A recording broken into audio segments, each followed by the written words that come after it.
It's National Wheaties Week.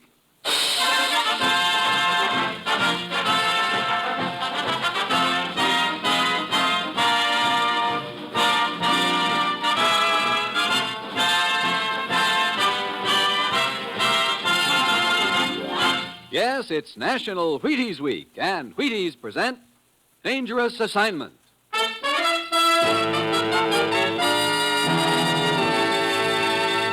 On stage tonight from Hollywood, Dangerous Assignment, another in the Wheaties' big parade of exciting half-hour presentations.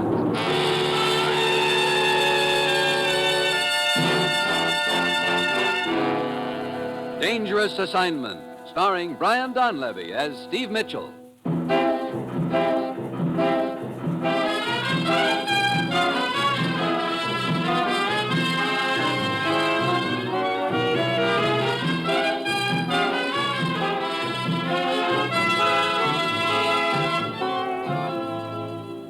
Yeah, danger is my assignment. I get sent to a lot of places I can't even pronounce. They all spell the same thing, though, trouble. But when I walk into the commissioner's office, I don't realize it's going to involve my trying to hold Western Europe together with 2 mirrors, a book of matches, and a rusty razor blade.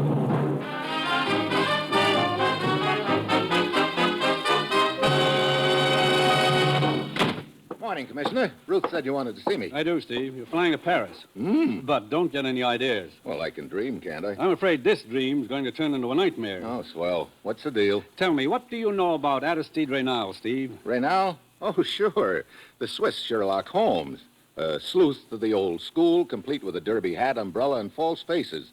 But a very right guy, even if he is left-handed. And also one of the sharpest little detectives in the world. That's right. But I see you don't know the latest about him. What's that? Last night in Paris, Aristide Reynal was murdered. What? Gee, I'm sorry to hear that.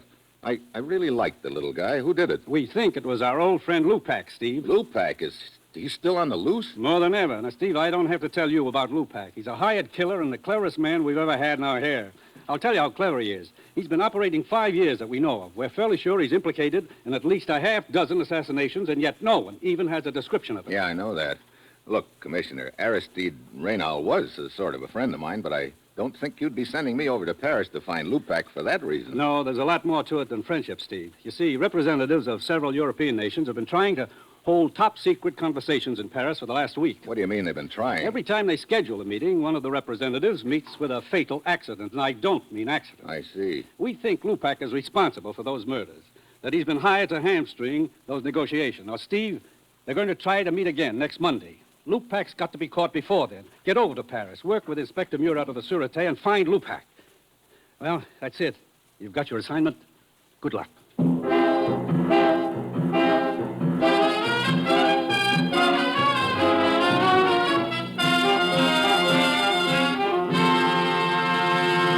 Dangerous Assignment will continue in a moment. Now, here is the Wheaties man, Frank Martin. Say, friends, are you celebrating proper? It's National Wheaties Week, you know. National meaning everybody coast to coast. Wheaties meaning the whole wheat flakes with a wholehearted energy. And week meaning 7 big days for you and me to buy 'em, try 'em, and tell the neighbors. I'm eating 'em. My family's eating 'em. How about you and yours? Get Wheaties yourself and get with America. Come on, it's National Wheaties Week.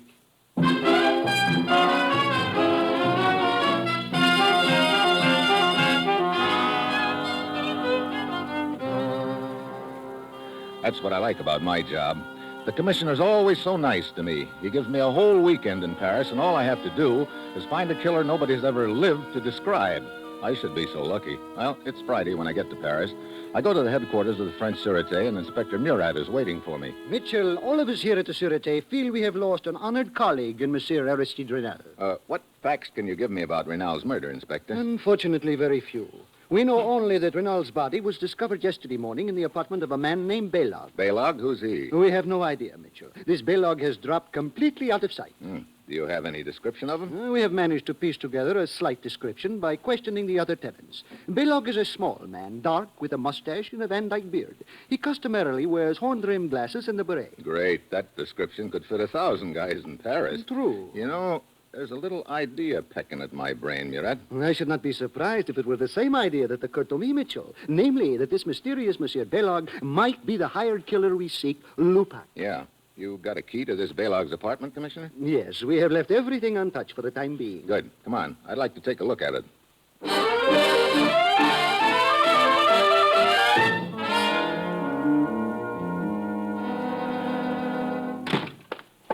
As you can see, it is quite a simple apartment. Yeah, pretty bare. You spot any items of interest here? A rusty razor blade in the bathroom. Oh, well, let's take a look. Yeah.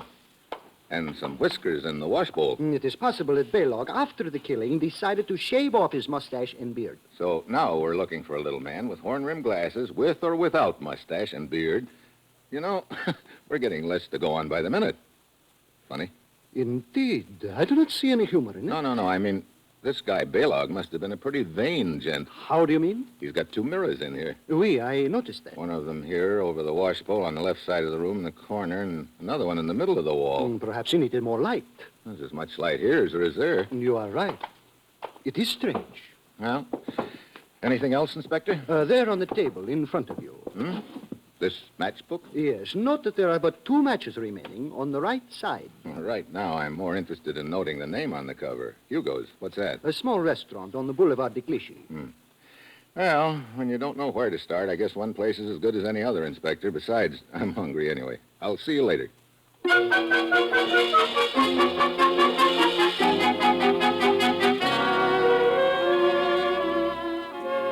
So I head for Hugo's. And, of course, every other guy I see on the way there answers Balog's general description, which gives me a good idea what a sweet job it's going to be finding him. Inside the restaurant, a mournful-looking little gent is circulating from table to table, sawing away at a fiddle for the benefit of a few moonstruck couples. Then a tall, skinny gent spots me standing in the doorway and comes up to me. Welcome to Hugo's, monsieur. Are you the official greeter? I am Hugo. Oh, good. I'd like to talk to you. Where can we sit? Why, at this table right here. But if you are selling anything, I am not in the market. Business, it stinks. Don't worry, I'm not selling anything. Oh, my friend, I now have much warmer feeling toward you. In that case, I would like to sell you something. A dinner fit for royalty. Later, but right now I'd like a little information. Did you ever hear the name Balog before? Balog? Balog? What are you doing, memorizing it? Oh, but of course, Balog, a steady customer, noble soul. At least he was. Was what? A noble soul or a steady customer? In Hugo's mind, there is no difference, my friend. But to be brief, I have not seen Monsieur Balog in here for the last few days. I don't wonder. But before that, he used to come in regularly, huh? Now you're making me slightly uncomfortable, monsieur. Mitchell. Why? Mitchell. Very simple. When inquiries are made about my steady customers, sometimes makes them very nervous. Then they become unsteady customers. And then Hugo's nerves become unsteady because it means he is losing money. I get it. You think $5 American would steady your nerves, Hugo? Would be interesting experiment. Place the bill in my hands. Here you are. Uh-huh. The experiment worked? See, my fingers, they are not quivering one bit. Yeah. Amazing, isn't it?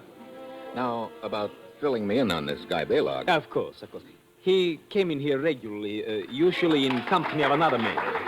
What did this other man look like? Oh, he was small, about Balog's size. Very inconspicuous-looking man. Let me see. I believe he usually wore derby hat and carried umbrella with him. Derby hat, umbrella. Hey, wait a minute. Look, here, take a look at this picture. This isn't the guy by any chance, is it? But, of course, the very man. And you say that he and Balog were in here together all the time? Yes. You know the man in this picture? I knew him. His name was Aristide Renal. Well, the two of them seem quite friendly. I don't get it unless... Don't get what, my friend? I'll skip it.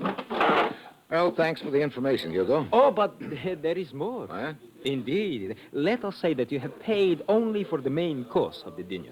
There remains dessert. You know, I don't see why you bother serving food in this place. You seem to do pretty well without it.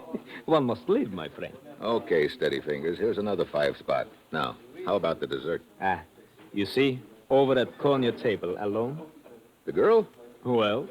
Well, you said dessert, and you weren't kidding. French pastry yet. Who is she? Celeste. A, shall we say, friend of Balog's? That gives me 3 good reasons for talking to her. 3? What are the other 2? Her eyes, of course. Oh, I'll see you later, Hugo. Hi. Hello. Mind if I join you? Why not? Good question. I am drinking Pernod in case you want to buy me another drink. Sounds like an open and shut in case. Waiter, Pernod and scotch. Oui, monsieur. You're a friend of Balog's, aren't you? Why? You've seen him lately? Why? Your needle is stuck. I owe him some money. Give it to me. I will give it to him. No, thanks. Not that I don't trust you. I just don't trust you. I'd rather give it to him myself, Celeste. Suit yourself. I have not seen him lately. I see. Did you ever hear him use any other name beside Lupac? Other name? Lupac, for instance. For instance, no. But why do we talk about Balog? He bores me. I know something much more interesting to talk about. What's that? Celeste and, Steve. Celeste and Steve. Sounds nice. Yeah. Might be an interesting topic of conversation at that. Where do you think it would lead us? Maybe to 36th Rue Sedan. What's there? My place. Oh, well, Here are your drinks, monsieur. Scotch and Pernod. you're a little late, Buster. We're leaving. There you are. Merci, monsieur. But the drinks, what shall I do with them? Well, you might. No, just drink them. Come on, Celeste.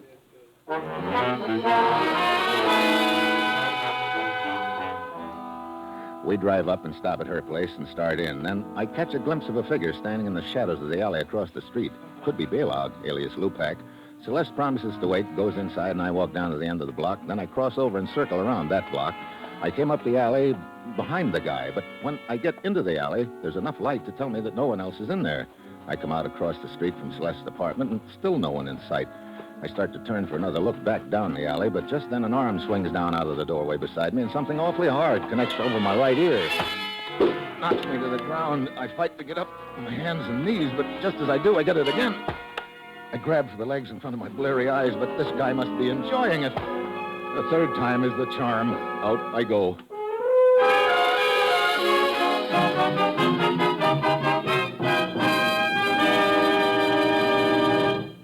Steve Mitchell will continue his dangerous assignment in just a moment. It's National Wheaties Week. Hello, this is Frank Martin, the family man. Yes, sir, a family man with a wife and a son and a home like yours. Pretty much like the man around your house, I'll bet. I wake up hungry, and I do mean hungry. But my wife, bless her heart, has a cure for that. She has Wheaties ready with bananas sliced and the cream right handy. You know, that sure is a wonderful way to treat a man. So why don't you try it on yours during National Wheaties Week? If he's anything like me, he'll go for those Wheaties. Yes, and they can help keep him going, too. There's a whole kernel of wheat in every Wheaties flake. Not bad, huh? A whole kernel. So I'm asking you to try Wheaties once during National Wheaties Week, won't you? Try 'em.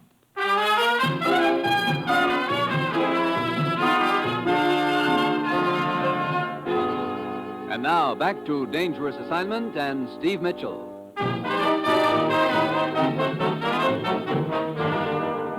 Mitchell! Oh, Mitchell! well...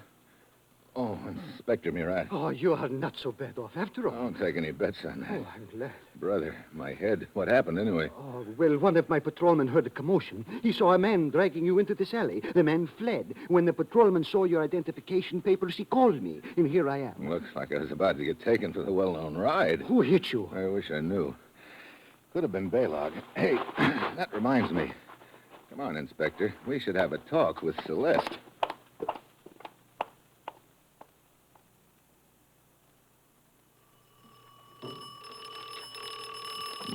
No answer. She may have gone. On the other hand, she may be hiding in there. You got a pass key? Oui. Let's find out. Very well. Here is... Now, watch it. Balog may be inside, too. That possibility has also occurred to me. I'll get the lights. Huh, empty. You know, there's something that bothers me about this whole setup. What is it? That's the trouble. I can't put my finger on it. It's like listening to a pretty little tune and hearing a discord every now and then. Like, for instance, Hugo told me that Balog and Aristide Renal were regular customers at his restaurant and that they seemed very friendly. Monsieur Renal was what we might call a detective of the old school. I am sure the idea of assuming another identity and befriending Balog would have appealed to him. Yeah, like I say, that could be it. And if that was the only discord, I wouldn't pay any attention to it. There are others? Just little ones like, why the two mirrors in Balog's bathroom? You think there is a significance there? Right now, I'm having trouble thinking at all with this lump on my head. Look, I'm going back to Hugo's and see if he can give me any more leads on Celeste. I'll check with you later at headquarters.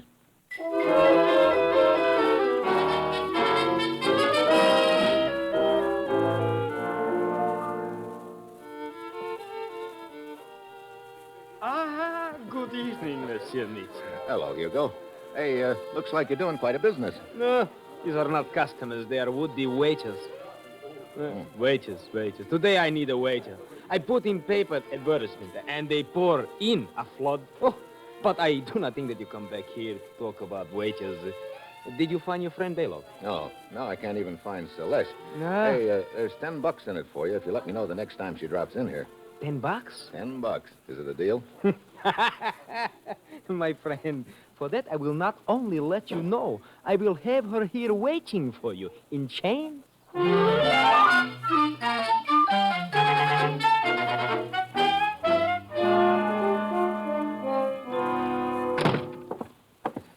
Mitchell, were you able to find out anything more at Hugo's? Only that he's having employment troubles.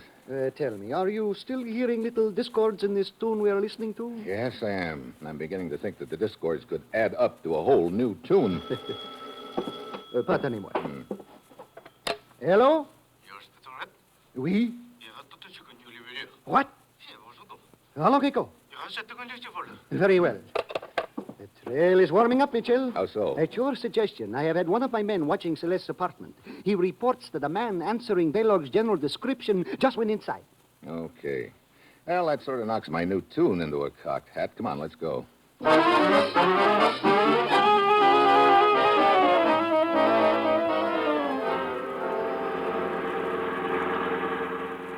Better stop here, Inspector. Celeste's apartment is just ahead. Oui. There's a small open car parked up there in front of the apartment house. Yes, that is the car the suspect arrived in, according to the report my man gave me. Look, here he comes out the door. He's getting into the car. Mitchell, we must not let him escape. Hold it. Doesn't look like he's going anywhere. He's just sitting in the car. Huh. He's a little guy, all right. And Hugo said Balog was a little guy. He is not wearing glasses, however, and he is clean-shaven. Don't forget those whiskers in Balog's wash basin. He could have shaved his beard off. What are you going to do? Have a little talk with him. I'll be back in a minute. Be very careful, Mitchell. I beg your pardon. Oh, what is it? Have you got a match? Why, of course. Here. Thanks. Say, I wonder if you could help me. Help you? Yeah. I'm a tourist here, and I need a little information. Oh, I'm rather in a hurry, and... Well, this won't take a minute. Here. This is a timetable for the Underground Railway, but I can't seem to figure out where the nearest station is. Oh, very well. Excuse me. I must put on my glasses. So, now let me see it. Oui, your nearest station is just off the Boulevard de Montparnasse. How do I get there? Let me see. You go down this street 2 blocks, then over 1, and then you turn... No, not so fast. Look, here's a piece of paper. Would you write it down for me? Oh, certainly. Sorry to put you to the trouble. Oh, it is quite all right. Here you are. Thank you very much. Well?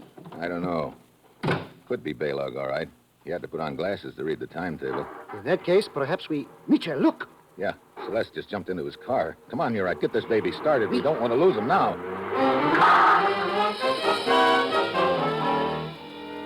So, for the next 30 minutes, we chased them down a dozen assorted side streets and alleys, but we can't seem to gain on them. Finally, we spot the car pulled up in front of a 4-story warehouse. Neither the little guy nor Celeste is in the car. We pull up behind it. They must be somewhere in that building, Mitchell. Yeah, but where? This is a lot of building, looks like. One of us had better go to the rear entrance, the other take the front. Okay, you, Murat, get back!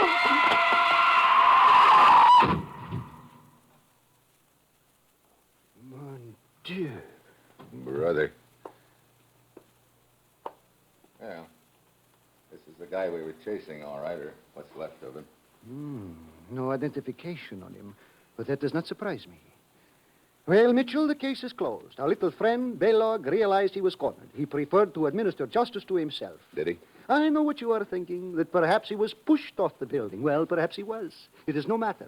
Either way, it would appear our case is closed. Yeah. You're right. That's just the way it would appear.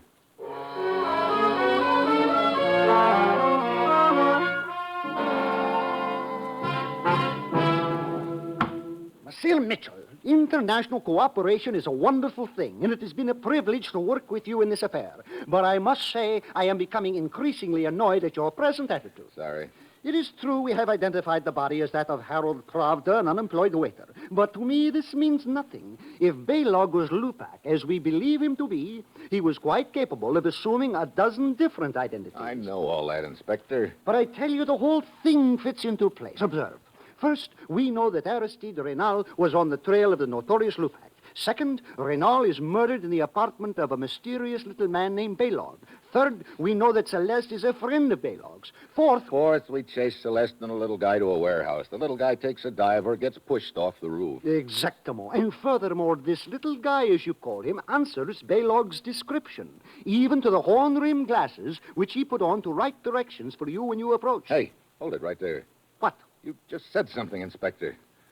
I remember now. That little guy wrote out the directions for me right-handed. Is this so unusual? It's unusual enough to take us back to Baylog's apartment right now. Baylog's apartment? But surely if Baylog is dead... Baylog is dead, all right, but if my hunch is good, there's something a lot more important than Baylog in his apartment. But what could it be? The answer to this whole deal.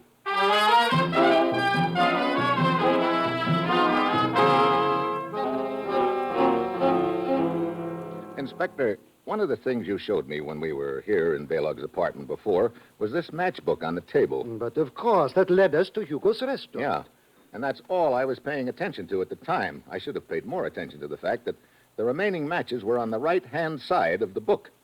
That means the person who was using those matches was left-handed. Granted, he picked off the matches with his left hand. Aristide Reynal was left-handed. Of course he was, Mitchell. We both know that. But what does that prove? We believe that Reynal was posing as a friend of Baylog's. They ate dinner together. Reynal obviously visited this apartment. As a matter of fact, this is where his body was discovered, if you will remember. Yeah, Reynal was left-handed. He probably used those matches. Now, come on into the bathroom. Very well. Now, this is the part I couldn't figure out before, Murat, but it sure makes sense now, the two mirrors. But I still do not see... Look, the regular mirror is over the washbowl right here in the left-hand corner of the room. True. Now, pretend you're Baylog and you're going to shave. And also pretend you're left-handed. Well, all right. I would simply take a razor in my left hand and then... Mitchell. Yeah, that's right, Inspector. There's not enough room between the mirror and the wall on the left side for a left-handed man to shave. Yes. You'd probably cut your nose off. That is why Baylog set up the other mirror farther along the wall. Yeah. Inspector, doesn't it strike you as a pretty big coincidence that both Reynal and Baylog happen to be left-handed? What are you suggesting? I'm suggesting that Reynal and Baylog were one and the same man. What? But that is impossible. Is it? Look, we know Reynal liked to adopt various disguises. I think he grew a beard, rented this apartment under the name of Baylog, and went after Lupac. Then, when things got too warm, he shaved off his beard, but it was too late. Lupac killed him, and his body was correctly identified as Reynal. But Hugo himself told us he had seen Reynal and Baylog dining together frequently in his restaurant. That's the point, Inspector. That means that... That means that Hugo was lying. Well, Hello, Hugo. I figured you'd be pretty close on our trail at this point. I had to be sure you were convinced that the little man who, shall we say, fell off the roof was Baylog. Unfortunately, you are not convinced, that's all. then Hugo is Lupac. That's about the way it adds up. I have that honor indeed. Inspector, the hand away from the pocket, please. I admit there are more artistic ways of killing than with this gun of mine, but I am a practical man. I always suit the weapon to the occasion. You were pretty smart in this deal, weren't you, Hugo? Up to a point. When you found out that we believed there was a guy named Baylog and that he'd killed Reynal, you decided to keep the story alive. You even went so far as to hire a little waiter who might pass for Baylog. You made a deal with him to take us on a chase through town. Then you shoved him off the building, hoping that would close the case and take the heat off of you. Stay where you are. So it did not work. However, you are the only two who know it did not work. And you can be easily disposed of. Mitchell, stay where you are. Don't worry, Hugo. I'm not getting any closer to you. I'm just walking sideways. Stop. You know, Hugo, for the first time in your life, you're going to have to make a choice. I said stop. Okay. What do you mean? Up to this point in your illustrious career, you've always been told who to kill. Now you've got to choose, me or Murat. I shall kill both of you. Oh, no. We're on opposite sides of the room now, and you're right in the middle. Whichever one you shoot, the other's going to jump you, and you won't have time to get us both. So, which one of us it is going to be, Hugo?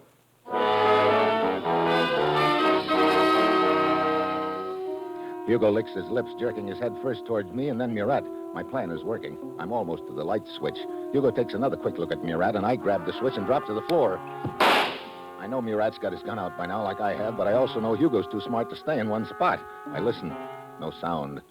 I've got to figure out a way to trap him. Then I think of the small shaving mirror on the bathroom wall. I'm about 2 feet from the door. I ease into the bathroom flat on my stomach and get the mirror. Then I prop it up against the inside of the door so it'll reflect from behind the door out into the living room. I get behind the door and stick my gun through the crack. Then I take my cigarette lighter, reach back behind me, and light it. He takes a shot at the reflection, and I've got his location pegged. Murat. I am all right, Mitchell. Okay, I got the right guy then. Get the lights. Oh, indeed, you did get the right man, Mitchell. He's still alive, but I don't think for very long. Your mirror device was most effective. Well, I guess it was pretty fitting, Inspector. That mirror was what tipped us off to the whole deal anyway. It would appear the old superstition about breaking a mirror is true. No, you're wrong there, Inspector. This proves that superstition is all wet. How do you mean? Well, breaking a mirror is supposed to bring 7 years bad luck, isn't it? Well, yes, I guess it is. So it sure isn't true for Hugo anyway. He should live that long.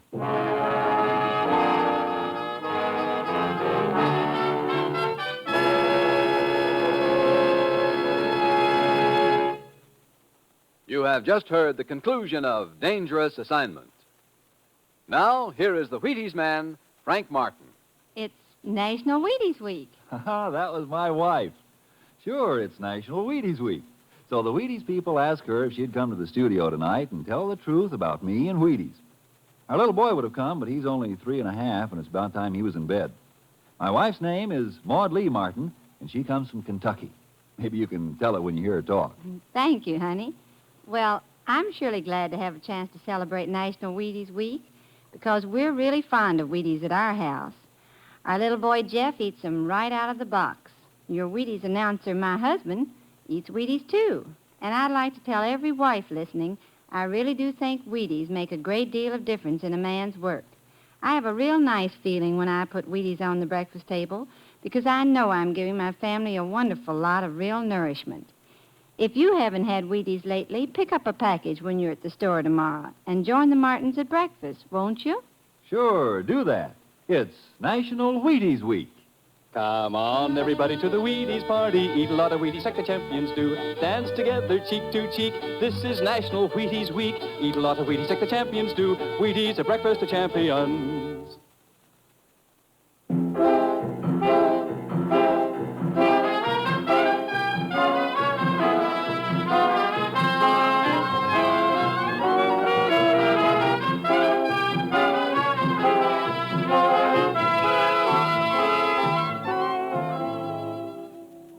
Dangerous Assignment, starring Brian Donlevy as Steve Mitchell, is written by Bob Wright, with music composed by Basil Adlam and conducted by Ralph Hollenbeck, and is produced and directed by Bill Karn.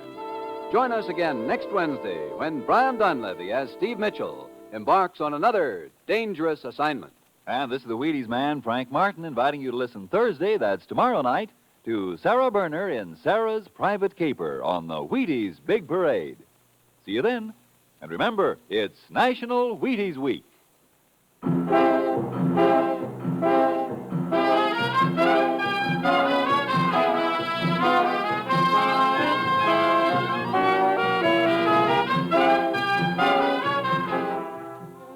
Dangerous Assignment came to you from Hollywood. 3 weeks from tonight, the great Gildersleeve returns to NBC.